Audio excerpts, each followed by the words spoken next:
Hello everybody, I'm Pierluca Lanzi. I'm from the Politecnico di Milano, where I teach data mining and text mining, and also video game design and programming. I'm going to give you a short introduction to game design. It will be a rather short introduction. It won't be technical, but the idea is to understand what is game design, what are the principles that govern game design. So, the title of my presentation is kind of weird, but I will tell you, I will explain it immediately. So, now we'll ask you to make an exercise. It's actually the exercise that starts one of the most important books in game design, that is The Art of Game Design, a Book of Lenses by Shell. And it's just to say what was contained in the title. So, what I would like you to do when the sign appears is to read it out loud, okay? Don't be afraid. It's not there is not something weird, but just say this. Okay, that's perfect. So the question is, why did I ask you to say this? I'm not a game designer. You are not probably a game designer. But I just ask you to say, I am a game designer. So we are basically faking that we are game designers. I didn't say that you are an engineer, because probably you are not yet. But I just said this.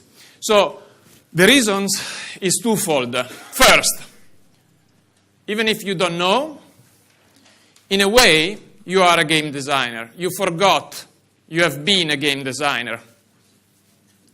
Because when we were kids, we invented games almost every day, okay? And if you have nephews and kids around, it's typical. You teach them to play chess, and they say, no, let's not play this way, but I can tell you how to play it, and there is another way to play it, okay?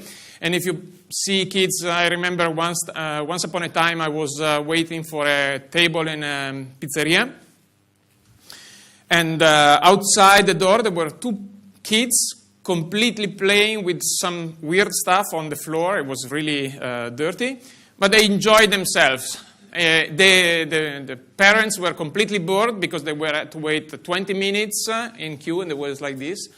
And the kids were enjoying themselves on the floor, inventing a game, and there was no idea what the game was. The second reason is that, and it's actually how the book starts, is that you have to reassure yourself. You have to give yourself confidence, because actually game design it's kind of an undefined title, okay? So you are a game designer if you make games, and it's actually, there is a mantra at the beginning of the book where it says, every morning I say to myself, I look at myself in the mirror and I say, I am a game designer. And then he said, what you are? I am a game designer. So he can reassure himself he is a game designer. So, who is a game designer? So, in a way, you may say, it's a guy that designs games.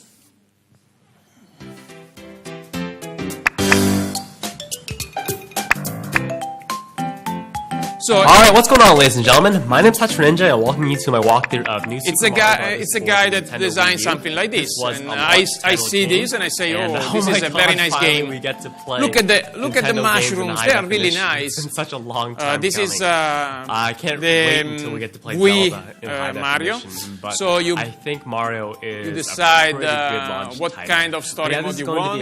You decide. Hopefully, you guys are going to enjoy the series. What you As want always, to if do. you guys are going to enjoy the series, please give this first video the biggest rating that you can. Push it. Then at some point you have your stuff. You do your stuff. You have your levels. You have coins. Familiar sound. The controls are pretty good, even though it's taking it's actually to the game, the joysticks. You can do this weird stuff. Controls are good. And stuff like this. So these are games, and so game designers, in a way, work on this stuff. Okay. And actually, they work in several different ways. Depending on the game, they can do the design of the game overall. They can work on music. They can work on the story. They can work on the mechanics. They can work on several stuff. there's no way to... It's important to note that ourselves, when we look at a game, we look at the aesthetic part of the game, then we try it, we see that whether we like to play, we like to play it, without jumping and that's it. So, in a way, one of the theory underlying game design, that is the MDA model, it basically says that the player looks first at the aesthetic. It looks at Mario. It's very nice, Mario, right? If it was cubes moving around, well, maybe yes, maybe no. Then it plays, it does something, it activates some dynamics, and basically only if it really plays a lot, it discovers the underlying secrets of the games, and it discovers the underlying mechanics. On the other hand, a game designer just does the other way around. It basically starts from the mechanics, then it tries to implement some dynamics, and then also it works on the aesthetic, but the core of the games, they are the core mechanics. Okay? And it's another way to look at that. What are the mechanics? So, typically when you play a game and you have to play chess, you say, what are the rules of the game? Okay? And what you call the game rules are basically what is printed at what the player knows and is aware of. So the game mechanics per se, it's a very important part, and it's basically the overall product of the rules, the processes that are activated by the interaction between the rules and the players, the data underlying the game. It's the whole bunch of stuff, okay? And it's basically also the game mechanics define how the player progress, what happens when, what is needed to win, etc., etc. So the game mechanics are something that is the heart of the game, and that's where the game designer works, okay? They are really important because at the end of the day, for instance, you see this one, you say, oh, that's a very nice game. It's really successful. I wish I would have designed this one because probably I would be very rich and not here right now, but somewhere on the beach. You look at this game and you say, this game is really new. It's invention, great invention. Great invention. Great invention, I won't say the bad word, but it's basically a copy of a game that existed when I was a kid. It's exactly the same copy. The mechanics are also the same, okay? The only thing that was added here with respect to that one was these bonuses, okay? The value of the letters, but they are basically inherited by all the games you can imagine between Scrabble and stuff like this. And also these ones are from Scrabble, from the table paper Scrabble, okay? And also the thing here. Actually, there was a 2 minutes timer, but it was made by hand. But basically, the mechanics of these two games are basically the same, okay? Obviously, here you exploit some technological stuff that allows me to play with I don't know, Italian guy that is 2,000 kilometers from here, but I can really play with him. Here I could only play with my friends. But basically, the mechanics underlying those are basically the same, okay? And actually, there is a nice, in a very important book about game design, that is The Theory of Fun for Game Designer, A Theory of Fun for Game Designer, the Ralph Koster. There is a whole discussion where he shows that most of the games that you know as 2D shooters, like Space Invaders, but Galaga and other stuff, they are all a derivation, an extension from some very few initial concepts. So, for instance, you start from Space War, that is the first game ever made with a computer. And then you have Space Invaders, and Space War is basically a spaceship in the center that is shooting to an adversary while is also trying to avoid a black hole. then you put the spaceship at the bottom and you shoot at the top, you get Space Invaders, and then you introduce asteroids and you eliminate the black hole and you have asteroids, and then if you take Space Invaders, there are stuff there, and then they walk like this. Then suddenly you say, okay, that made them fly weirdly, and then you have Galaxian, then you have Galaga, etc., etc., etc. Actually, even Centipede, it's taken from, it can be seen as the same mechanics of Galaxian. So the mechanics are very important because when a game designer looks at a game, he doesn't look at from the aesthetic part, but he looks at the core of the game. And actually, it's very frustrating from time to time because you get bored really soon from playing games when you try to look at games like this. In the middle, there is something that are the dynamics, and the dynamics is something that you can introduce to give a certain flavor to the game. So, for instance, if you play Mario Kart, Mario Kart is engineered not to make you win until the very last minute. So typically, you're running around with your, even if you're playing alone, with all the artificial intelligence. Typically, you're always surrounded by NPC, non-player characters, or the other guys. And typically, they are trying to bounce you out, etc., etc. There is no way that you can do what you might be able to do, for instance, with the simulation car racing like F1, that if you play with friends, with like somebody that cannot run an F1 like me, you start the race and you are making most of the race alone, so you have your own advantages, etc., etc. Here, it has been decided that it's very interesting for you to keep you in the game, as we are going to see in flow. What is very important to do is to give you opponents that are continually trying to make you feel that you're almost there, almost there, almost there. Then sometimes you win, sometimes you lose. And this is a very important issue in gaming. The best game possible, you might argue that, you might think that it's a very good game if the player is very happy because he wins a lot. Okay? But it's not like this, because if you win too much, you get bored. So there is no way that's the good approach. The good approach is sometimes you win, sometimes you lose. But when you lose, you always think or have the feeling that you miss it for a little bit. You know, you were not completely a screw up and you really lose the game in a very weird way, etc., etc. But actually, you know, you are playing cards like a Briscola or whatever card game you have.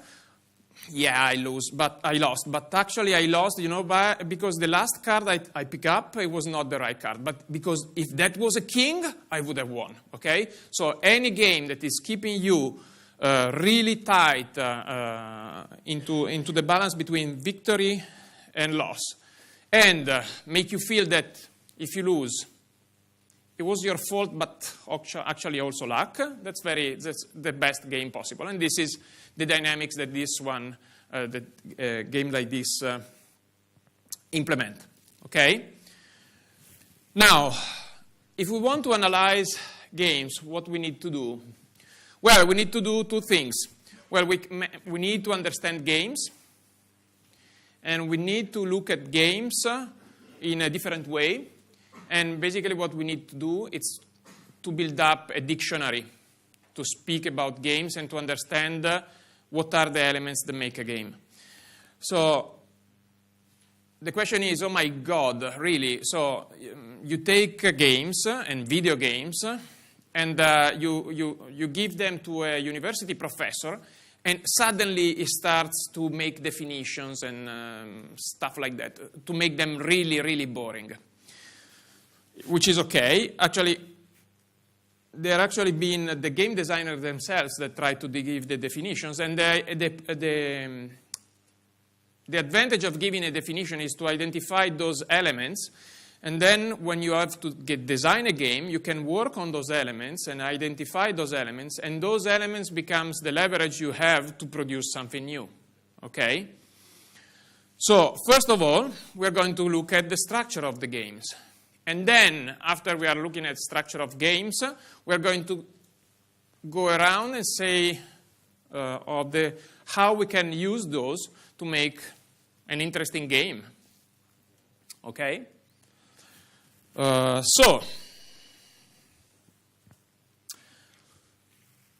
In Italian, this doesn't go well, but if you think about games, video games,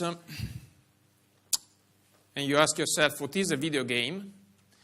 Well, it's basically a compound of two words, video plus games. And actually, then video, what's video there? Well, if you consider the other games, card games, board games, the adjective is just the mean we use. So video games, board games, and card games, they are all games, and they have a different medium. So basically, from this, I should be able to say that if I take all the games, all the possible games,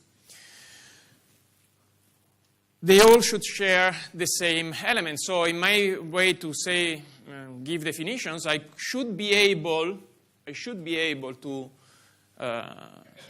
identify the same elements all around here.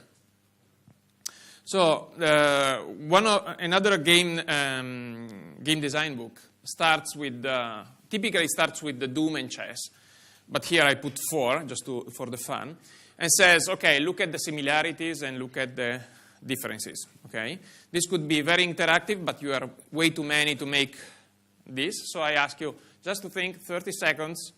Think about any card game you know, any board game you know, whatever video game you played, and think about the similarities between those games and the differences between those games, okay?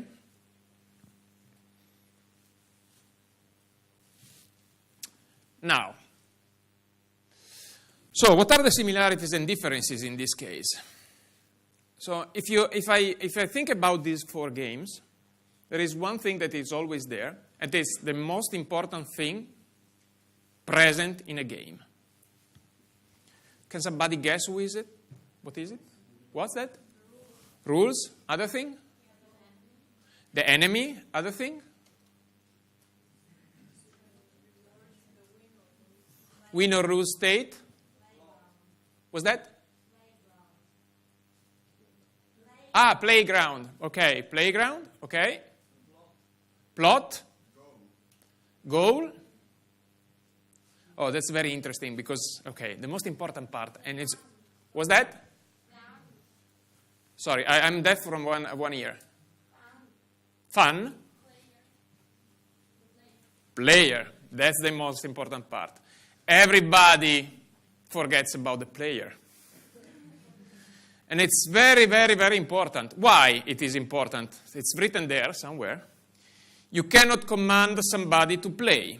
I can say to somebody, study, okay? I can say, walk. I cannot say play, okay?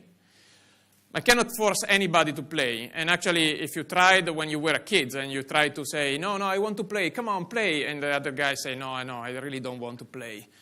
And you force him to play, force him or her to play, then they are playing really not really motivated. Then you become angry because you say, why you're not to play, you're not putting your best effort in that? Because I don't want to play, okay? So that's something that you cannot force.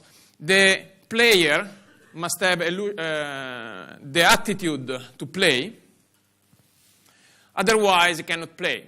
And the important part is that when you ask to somebody to be a player, the player that must voluntarily accept the rules and the constraints of the game, okay?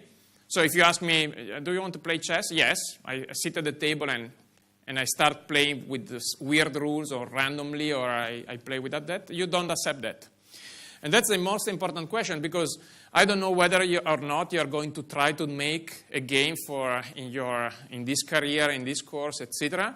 But the most important part, and that's very interesting in my experience, because I had experience also with ASP students and master students and other people that asked me for help in making their games. The most fundamental question is why somebody should wish to play your game. Okay, why I should do it? Okay, and I heard a weird proposal that on paper they would be amazing. Like yes, let's build. One from ASP students was really I criticized heavily. It was something like we wish to build a SimCity based on the Martesana. The people from the Lombardia, they know it's a park in Milan. And I said, why should I play it? Because Martesana is a very nice park, etc., etc. And my question was, okay, did you ever play SimCity in Paris? And they said, yes. I said, really? Can you show me, we can go online, can you show me the package, the picture of the game, SimCity Paris? And obviously there is no SimCity Paris. Why? Because basically when you want to play SimCity, you don't want to be in a certain place, but you want to be in a fictional place, and that makes the game interesting. So first of all, I would never play Martesana SimCity, Martesana Sim something, but not even Udine, that is my hometown, or whatever else. Okay, so really you must be really able to answer this question, because otherwise there is no game without the player. And the important part is that you must convince, and the player, is not that you must convince the players, but you must really have them accept the whole package. Then somebody said goal somewhere there, and actually, yes, you have to give objectives. You have to give objectives, and you have to give some specific objectives or goals, okay? It's really interesting. It's really interesting about players. Sorry, I go back to players because I forgot about something.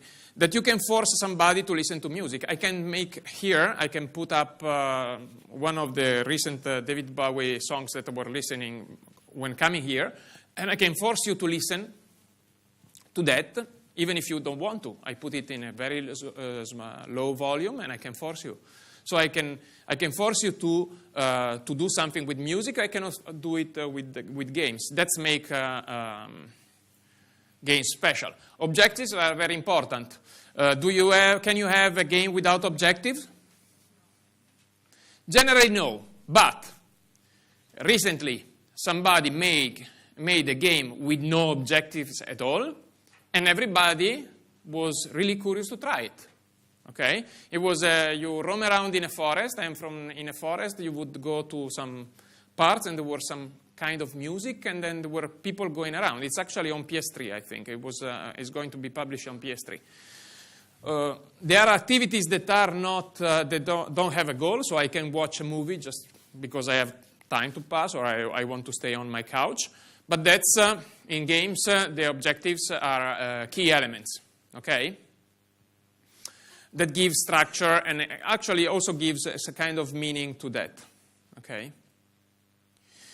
The fact that that the player wants to achieve the objective also gives a measure of the involvement of the player. If I don't want to win my chess match, it's actually my objective is not interesting. If I want to beat somebody win the card play, that's a totally different thing.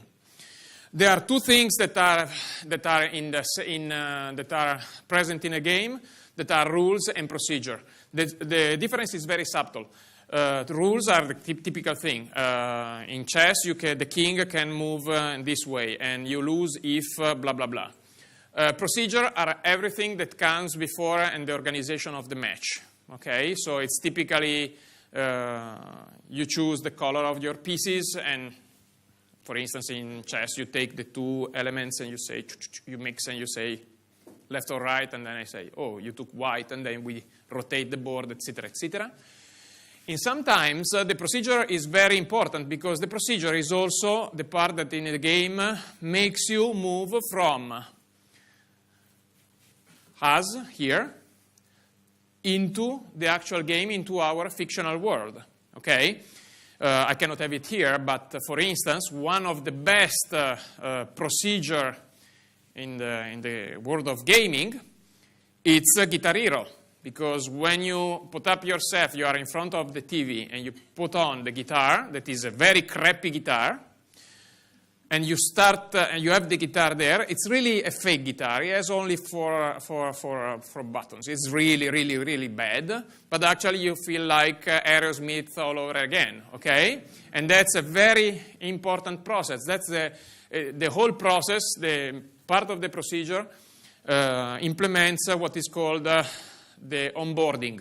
Okay, the player that leaves the real world and enters the fictional world of gaming, where he wants to stay for a certain time.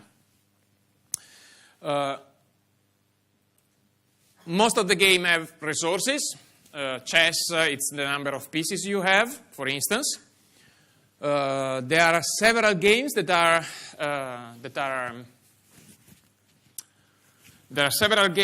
based on resources. If you played something like StarCraft, Warcraft, even World of Warcraft. In several games, resources as a major key.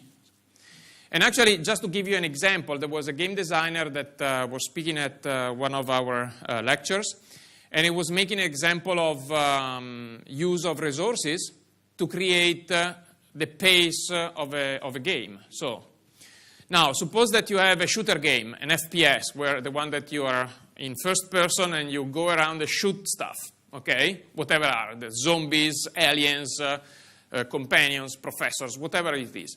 The question is, you can actually, what are the resources there? There are the weapons and actually the ammos, okay? The ammunitions. So you can create a completely different feeling in the game by working on the resources. So 2 examples. There is a game that is called Eat Lead, or you can also try to something like Postal, 1, Postal 2, 3, whatever, where you have, the goal is to kill everybody. So basically you have ammos and weapons all around, and you can shoot whatever.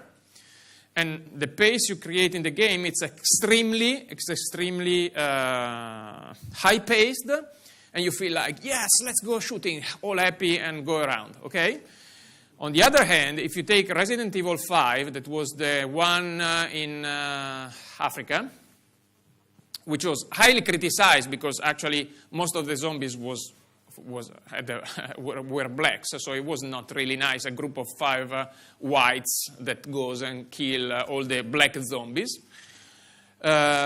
There was a different decision, a completely different decision, that the ammos were completely scarce. So if you play it, you always feel that, oh, somebody's coming, I have to shoot. But, oh my God, I have only 5 bullets. If I don't take the first time, then I'm not sure that the second times will go well, and you always feel this pressure to scarcity of resources. So you can work on something like this to completely change your feeling of the game.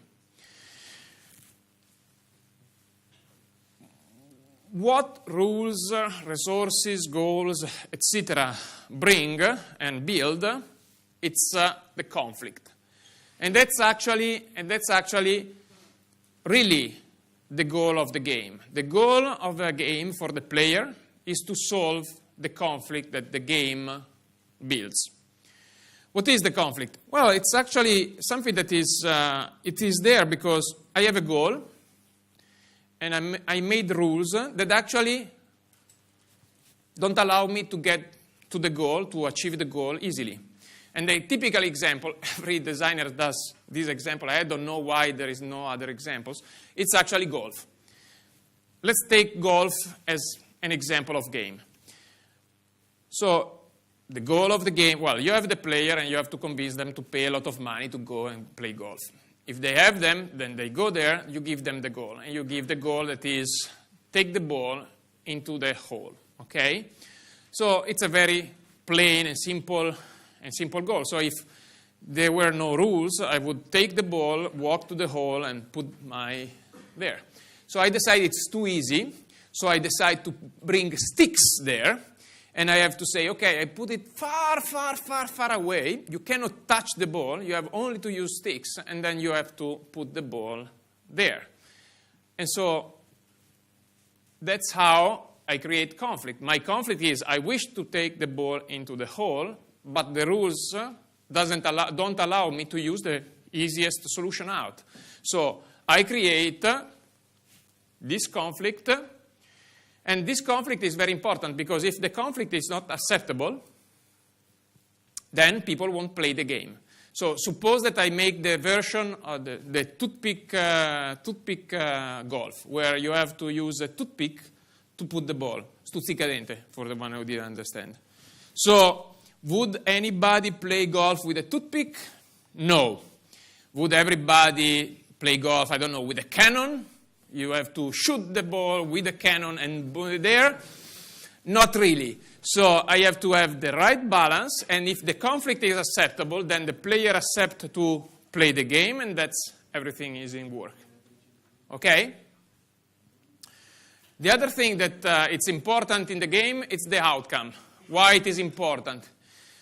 Well, it's important that the outcome is unknown, and it's kind of random. I mean, not random completely, but it's uncertain.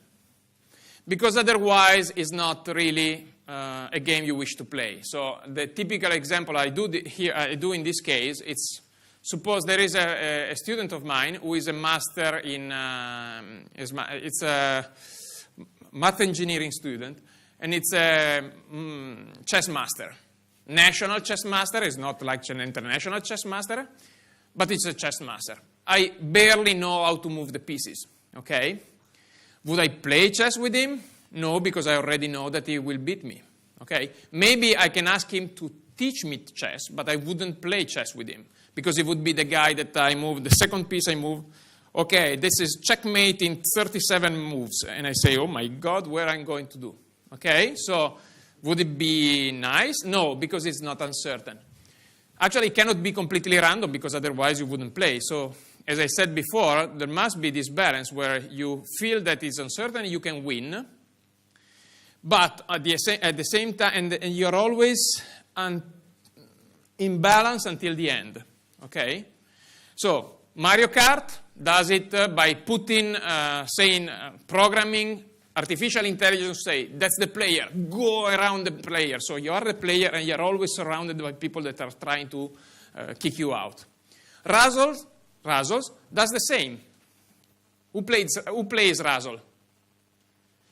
Oh, come on, do some outing. Say, I play Razzle. Okay, how does Razzle implement this idea of having uncertainty? There are two things that does. Come on, some volunteer to say.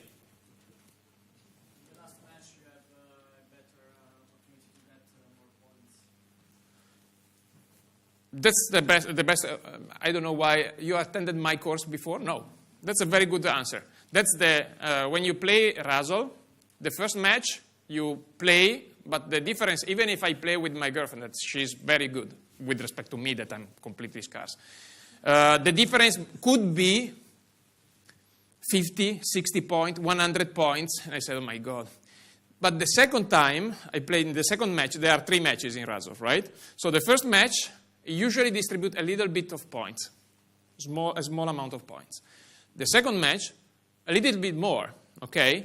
You always arrive at the third match where basically you have the feeling that you can do it, okay? You still have the feeling, rarely you say, no, I cannot do it, it's 100 points.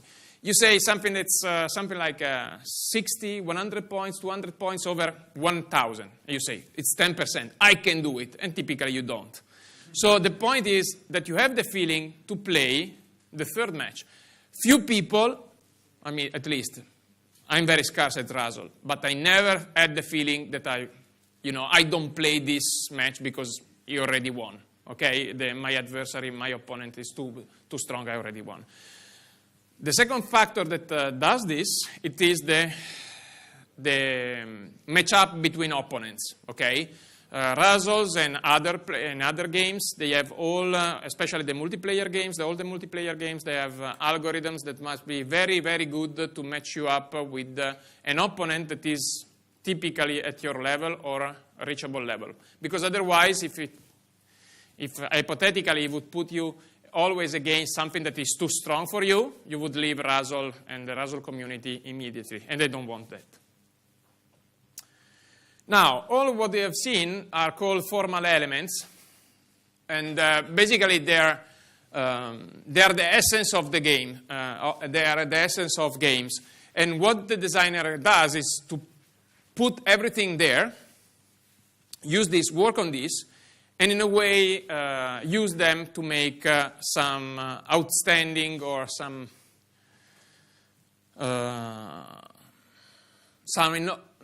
yes, it uses as leverage to make a new form of games, etc. Okay?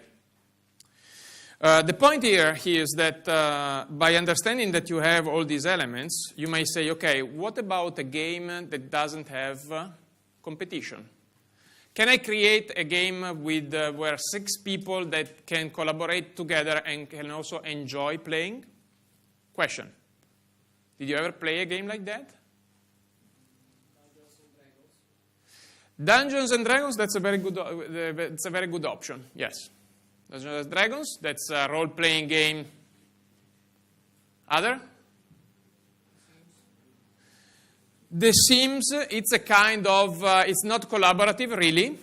Dungeons and Dragons, it's a good option if your guild is, it's okay. I mean, it has a uniform mixing, because if you are, I don't know, like I was a paladin, and you find yourself with a chaotic evil in your group, then let's say that the work together is not really nice. Sim, it's interesting because you don't have to fight, but actually you have a sort of competition for resources, etc., etc. Others? What's that? Splinter Cell, but it's always with team 1 with team 2 or against something, right? That's interesting because it's collaborative at one level, but it's competitive with the other levels. So it's typically, do you know the episode of the funeral party? It's a very interesting part where you have a guild that was attending a funeral that was a fake funeral for somebody who was already dead, really in the real life. And basically another guild go there and kill them all. So it's collaborative at some point. Minecraft is difficult because it's not really collaborative, you play alone. There is one of the thing is that one of the milestone is the Lord of the Rings, the table game, which was the first table game that was completely collaborative. There are other games that are collaborative, but one of the best games I've seen, it is this one. And I advise you to play this. It is called Space Team. The idea is very simple. This is your captain speaking. These are the guy. Incoherent shouting. So the idea is very simple. You are all members of a space team in an astronaut, and everybody, it's free, so you can download it. Everybody has his own part of commands. You can do it. Okay, so everybody has a part of the deck. Okay, like phaser and barrier and engines and stuff like this. And every time there comes something like barriers on, fire the torpedo, but you don't know whether you have the torpedo. So you read fire the torpedo, you look at if you have fired the torpedo. If you don't have it, you have to shout fire the torpedo, because the other guy that could have the torpedo should fire it. And so you see here, increase, I don't remember what, to 1. So everybody is collaborating, and everybody loses when the ship goes down because it crashes. So that's when, everybody has to... It's a very nice party game. It's a very nice party game. You should try it because it's free, and it's an amazing game. It's very recent. Originally, I wanted to make you try this one here. But actually, it would have been difficult with so many people to try it because you have to look at the screen. But it's very, very nice. It's very, very nice to try. There are competitive games that are really, really weird. And this is from the Copenhagen Game Collective. It's called Just. It's basically using the move, one against the other. And basically, you have to put the adversary opponent in out of balance. Here you have, basically you have music, and you have the music tempo, and you have to move at the music tempo with the move, and the other guy has to shook you and to move you.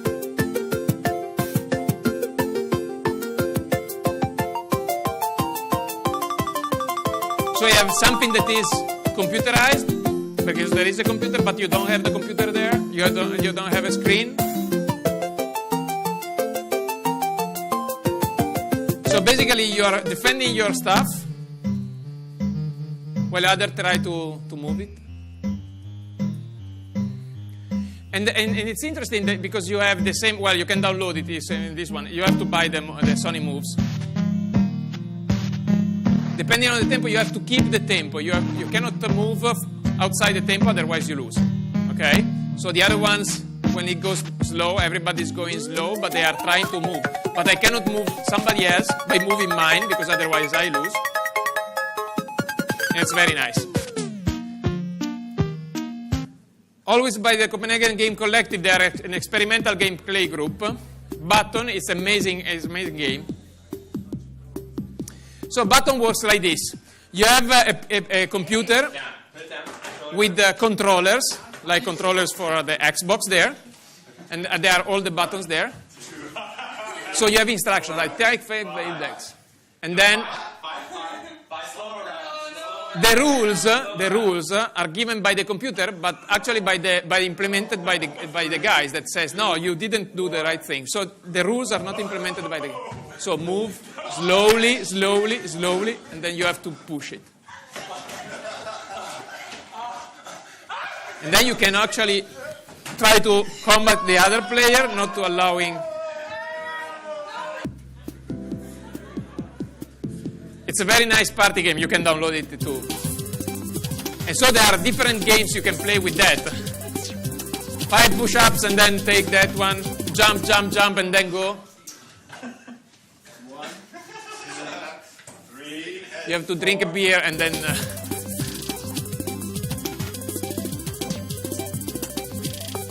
These are from the ITU. It's an institute about media, and they have a very nice part of it. And that's another way to see a game, right?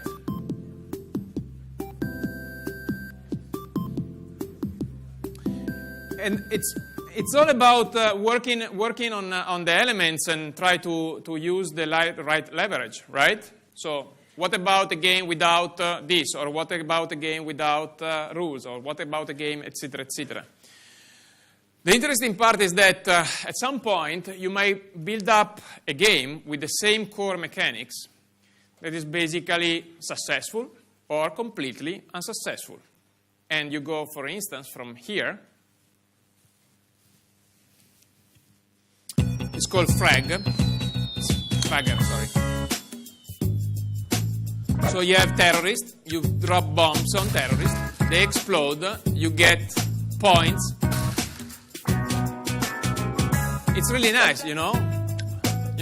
Basically, mail should be all, let's go and combat terrorists. So it should be very, very, he has very nice puzzles to solve.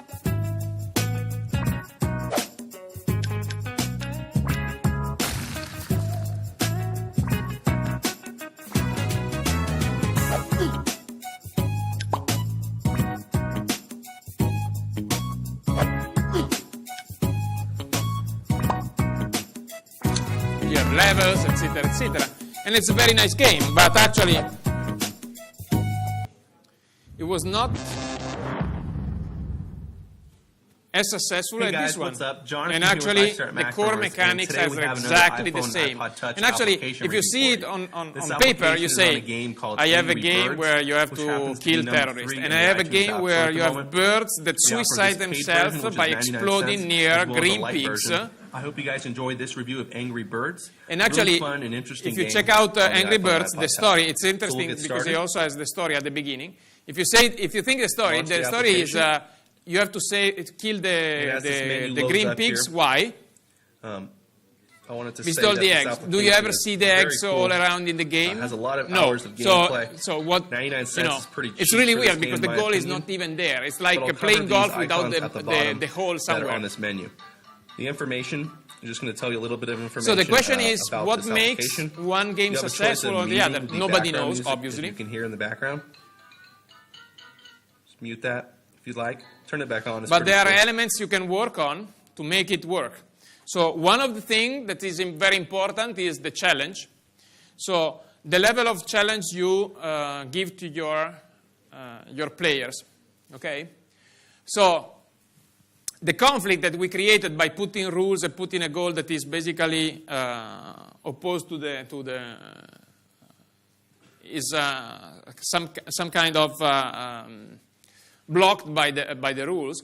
The conflict challenges the player. So the idea is that since I have this conflict, since I have to bring the ball, to put the ball in the hole somewhere down there, it creates tension because I want to do it. And then it creates achievement or frustration, okay? So if I play chess with a champion, a master, then I have a certain type of frustration, for instance. If you increase the challenge, you increase the tension, but actually too much challenge causes frustration and the guy goes away, okay? So for instance, I remember I played a game from an Italian company. It's a version of the Hangman game. And they immediately started with the very difficult words, okay, Italian words, but it was incredible. I had to check out on the dictionary what they mean, so it was really, really difficult word. I immediately drop it, because actually you cannot give me in the first level, first screen, something that is too difficult, okay? And so that's very important, the balance between the right level of challenge and the right and the acceptable frustration you can get. There is also the premise. That's very important. So in a way, World of Warcraft puts me in a fantasy world when I have to become a bright knight and I can level up and become a powerful a powerful character in the world. Sometimes I might not like some of the goals. So, for instance, in Monopoly, the goal of Monopoly is to bankrupt the opponent. Do I like it? If I like it, I might play it. If I don't like it, I might not play. Do you know any game where you have to kill puppies? No, because probably nobody would play it, right? Now, the important part in these two elements, the premise is very important, but actually you can easily solve it. The problem about the major problem is about the challenge. And everything comes out by Mihaly Csikszentmihalyi. That's a positive psychologist who made a study from the 60s. And he basically said, oh, sorry, I cut and paste the wrong one, the one that is in Italian. My bad. That basically interviewed people, sportsmen, players, whatever, businessmen, and he basically interviewed them about that very moment when you are working, where you basically forget about anything else. You are in the work. You are completely doing some stuff. It could be play, but it could be when you are writing a part of your thesis, or you are doing an exercise, or you are doing some stuff. Suddenly you forget about something, anything, sorry. So suddenly times goes by as it was, you really feel there, okay? And that's called flow. And the flow, so it interviewed all these people, it analyzed all the answers of that, and basically he identifies some of the factors that contribute to take you inside this area that is the most positive area, okay? When you feel good doing some stuff, okay? You feel challenged, but still you feel that you can do it, so you're really into that. And that's a very, very good moment, even if you do sports or if you play. And two of the things that more influence this stuff, your presence in flow, is given by your skill level that you are required to do the task, and your skill level, your own skill level, and the skill level you are required to do the task. So, for instance, if I'm very good at some stuff, I'm very good, okay, but the game doesn't challenge me at all, and I'm here, I get bored very easily. So if I get bored, I leave. On the other hand, like playing against a chess master, my skills are almost null in chess. I play a chess master, I'm here, and basically I'm frustrated. This is the area of frustration. So in the middle, it's what I want to stay, okay? And so you have to balance these two elements just to allow the player to stay there. Other elements where you can use that, but as I say, flow is the most important one, is the character. So if you have characters inside your game, you can work on that, and Mario was very, very, very successful in that. You can have story. You can work on a story and have a nice storyline that takes the character, take the player inside there, and basically makes him or her relate to the game.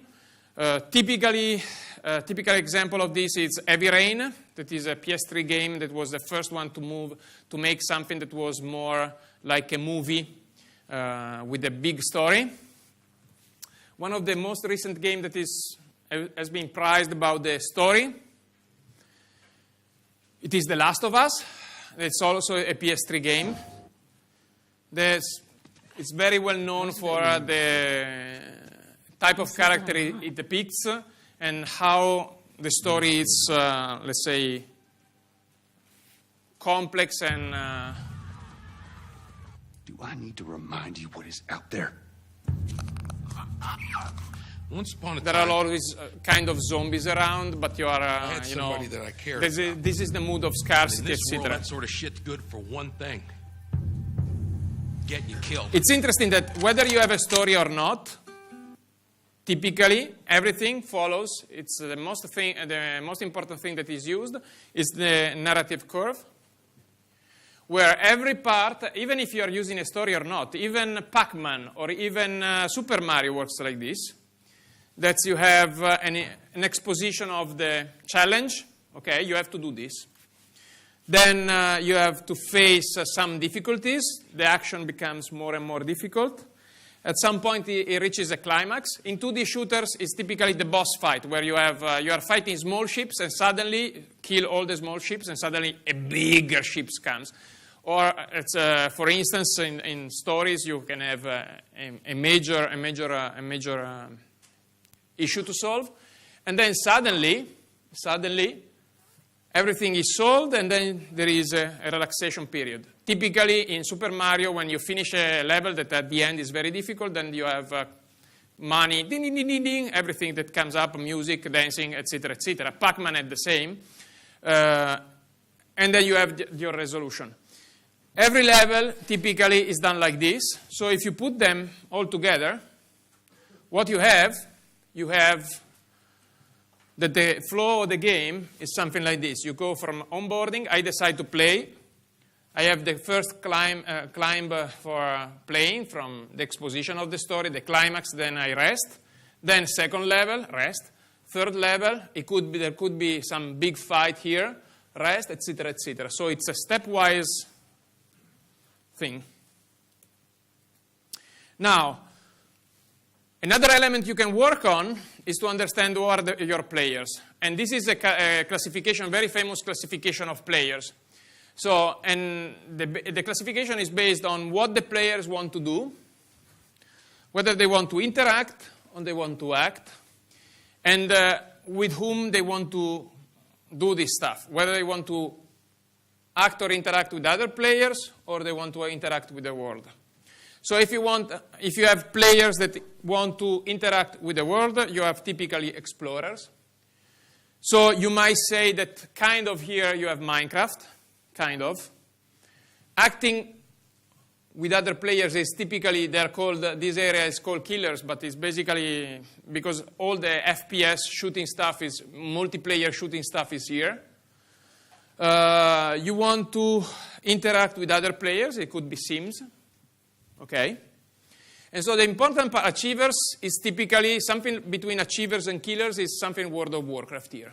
So the point here is that you have to know what are your type of players. So if I want to do something that is, I want to attract these people, my game must be focus on these kind of players. It cannot address all the possible players. Okay? And to work on that, you can also work on the interactions about players, and you can say, okay, I have typical interaction is single player versus game, so one player against the game. Otherwise, I have multiple players against the game, etc. And I can work on that. Unilateral competition is the most interesting one because it's the least used. It's one against a group of others. If you ever tried, you should really play Scotland Yard because it's the table version of unilateral competition. It's very, very nice. It's very, very nice. Splinter Cell, when you have one that is trying to enter some stuff and you have the team that is against them, that's kind of multilateral competitions. And obviously, so suppose that, just to make an example, suppose that you have a racing game, okay? A racing game like a rally, okay? What is the most nice thing to do when you play rally games? Not F1, but rallies. You play against other players, or even Super Mario Kart for what it matters. You play against other players, you are with your car. What is something that you don't do in F1 but you would do in Mario Kart? What's that? Drifts, what do you mean? Well, yes. Yes. What's that? Yes, you can sportellate, as I say in Italian, and boom, put another one around, hit other cars, which you wouldn't do in F1. Now, this is the typical racing game. Do you want something special? Do you want to make something really, really special, something different? You check out what is the interaction. You say, I do something there. I do exactly another racing game. I took one of the elements and I destroy it. What happens? You have Trackmania. Trackmania is a very nice game, very, very, very successful. 16 people racing, but there is only one car. What happens? Suddenly, all the cars are there. The cars don't hit each other. Okay, so technically speaking, it's like you are playing by yourself, but they are the others. Okay, they are the others' car. But if I play with another car and I hit it, I trespass it. So there is no dynamic about hitting cars, taking out one off-road and stuff. But I basically modified some stuff. And I actually gave a completely different gameplay to the players, okay? So, it's like I'm playing alone because I don't have any interaction with the others, but actually I don't feel alone because there are other cars running with me, racing with me, okay? So, this is a way to take one of those elements, modify it, and obtaining something that is completely different. That's why you usually try to analyze the games, because otherwise, how do a new game comes from? Okay?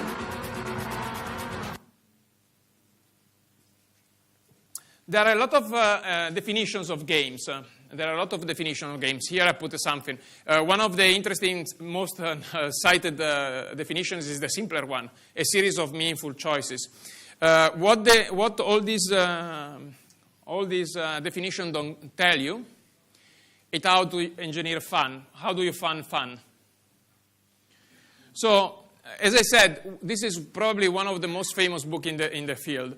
And it's basically a book about defining fun. Where fun comes from? It's basically coming from our brain. And why our brain, when our brain perceives fun, it's happy. Okay? Well, typically, our brains look for patterns. So we are highly engineered machines to find patterns in stuff, extract those patterns, and I use that pattern. So when I was a kid, I probably touched fire. It hurt me, and then I said, okay, I won't touch fire anymore. I extract the patterns that was there. And if now somebody says, okay, Luca, don't touch the fire, I said, yes, I know. So that information is useless for me. So the idea is that we find games really fun because they are typically they provide us with processed information that is very simple, just processed in small patterns, okay? Do you want to play Sudoku? Sudoku was a very interesting game until somebody says there is a strategy to win Sudoku. You can apply this algorithm and you always win and solve a Sudoku, okay? Why chess is still interesting? Because even if there are books on chess, you still feel that every match is different. There is not a dominant strategy, okay? So that's what makes it. So typically speaking, as I said, we are really, really, really good at finding patterns. I don't know whether you see the face, okay? So you immediately see these patterns. And if I show you, hey guys, this is the author of the book, you would say, yes, I can understand. I just have the intuition of that. And basically I see that there's a person. But actually, if I feed you with stuff where you don't find patterns, you become immediately distressed. And you basically leave it. Okay? So the point here is there is a balancing games. That is, I need to provide you patterns that your brain like, but they must change often, otherwise you become bored immediately, like, don't touch the fire, don't touch the fire. The fire is bad, don't touch the fire. At the fourth time, I leave the game. And something that has no pattern at all. I play the game and I don't understand what I have to do to win. And that's the most worst stuff. But as soon as we find patterns, we are very happy. We are very happy. And basically our brain says, oh my God, that's very good. And it's all about dopamine. Okay? It's all about dopamine. So it's a chemical process. Okay? And the winning and the feeling of winning is basically release endorphins, and that's what makes us feel good. Okay, so the fun in there, it's a chemical explanation, but actually also provides us with a way to engineer fun in a game. So you have to provide patterns. Patterns should be really, really, really different from time to time, but easy to digest, because as soon as we identify the patterns, we get bored, okay? So as soon as I understand how Sudoku works and I can win every time at Sudoku, I don't play Sudoku anymore. If I would have an algorithm to win every play in Razzle or to have a very good chance to win in Razzle, I wouldn't play Razzle anymore, okay? And so that's basically the most important part. Generally speaking, when you're playing and you're identifying games, what you want to do as a game, it is to have rich interpretable situations. So you want games where you have many situations, because otherwise you don't go there and play. But actually every situation has a more and more interpretation. So it's rich as an interpretation. So I look at Sudoku, Sudoku is there, okay? I look at chess, I play chess, but every play is different. I go multiplayer, and that's why multiplayer games, they usually have a big success, because every match is completely different from any other match. There is no let's say, dominant strategy, okay? And it's very interesting, if you go online and you check out some games that in some levels they have a dominant strategy, like suppose that you have in Battlefield, you can go in that level, you can go there with the sniper and you can, kill everybody.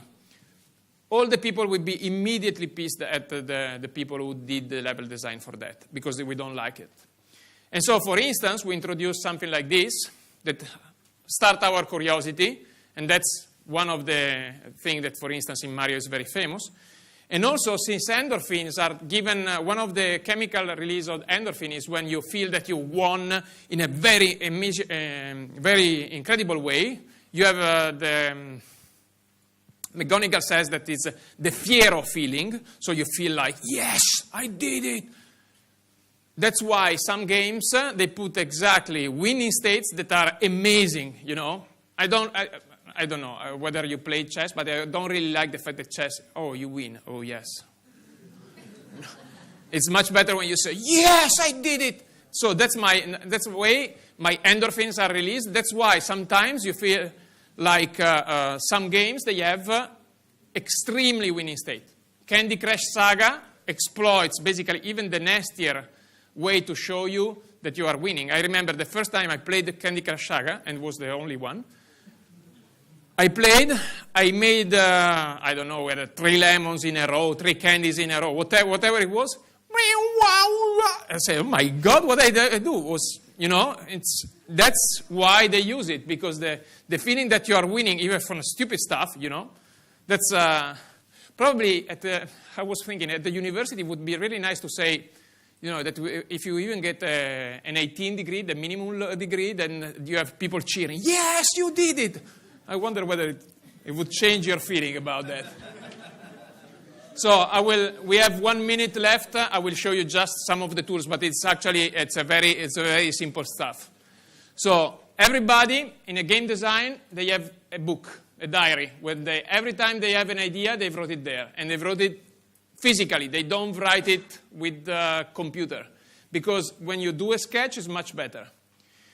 When you need inspiration, there are cards that helps you to find inspiration. So they have several ones: game seeds, VNA, and so the idea is that you shuffle the cards, and you, like the E-King, if you have tried something like this. You go there. They are, I don't know. They give you some elements, and they give you some stuff from which you could start. There are oblique strategies. This one is very famous. That's from the same book. And here, it basically tells you, for instance, you are looking at the game, you are stuck, and you want to analyze the game.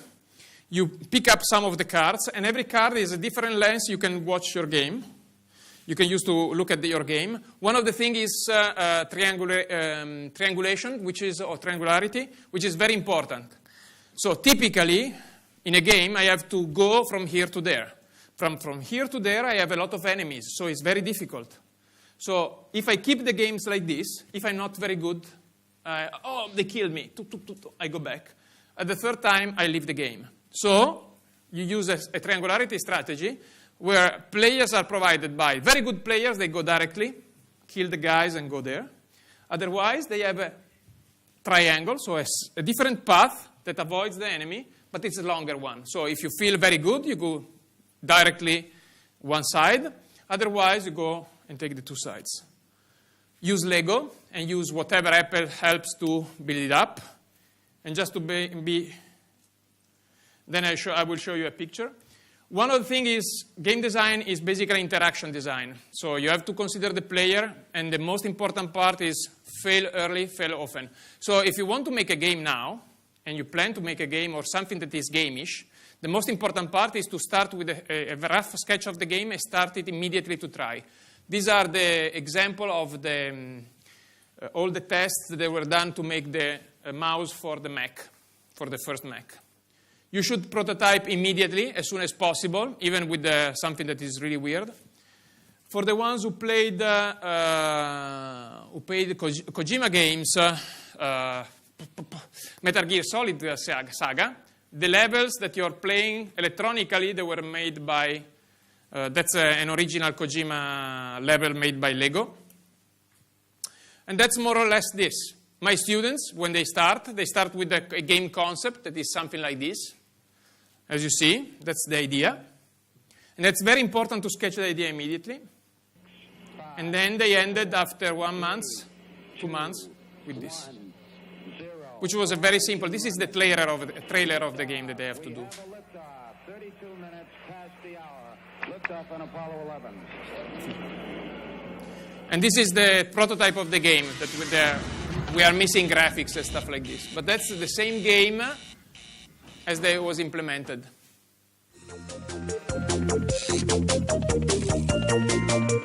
In a couple of months. If you want further reference, you can have a lot of books, you can have a lot of movies, or you can contact me. Thank you very much.